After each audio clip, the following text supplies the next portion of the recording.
Ok, ici je vais juste, ça vous ne le faites pas, je vais juste exporter.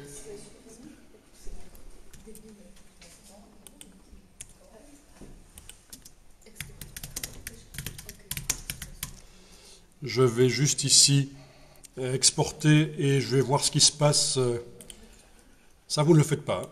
Si ici je n'ai pas indiqué une interpolation, donc il ne modifie pas le nombre de pixels qui composent les images dans le PDF, on va voir, il est possible que ça fasse un document un peu plus lourd, on va voir, ça dépend des fois.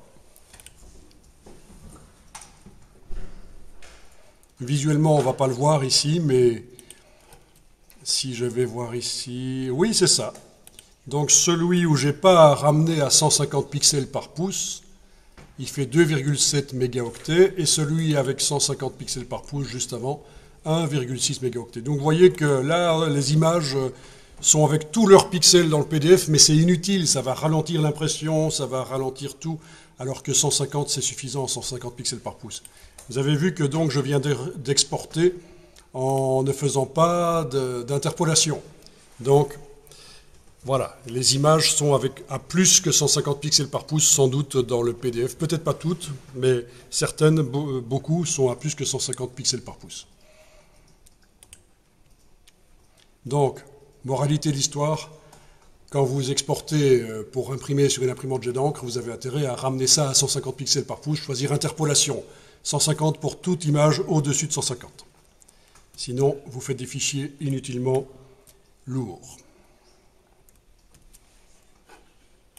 Il y a encore pire, hein.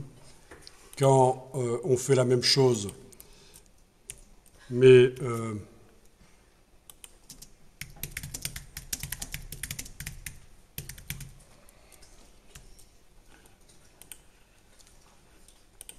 que dans la partie compression, on ne ramène pas 150 pixels par pouce, et qu'en plus, il ne recadre pas les images. Donc les images, même si les parties d'images qui n'apparaissent pas vont être intégrées au PDF, ça devrait être encore plus lourd, ça. Voilà, encore une fois, pas de différence quand on regarde le fichier, mais voilà, je suis passé à 3,9, vous voyez.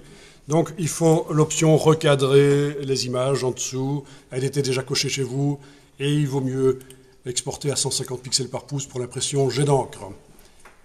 Voilà la démonstration qui est faite.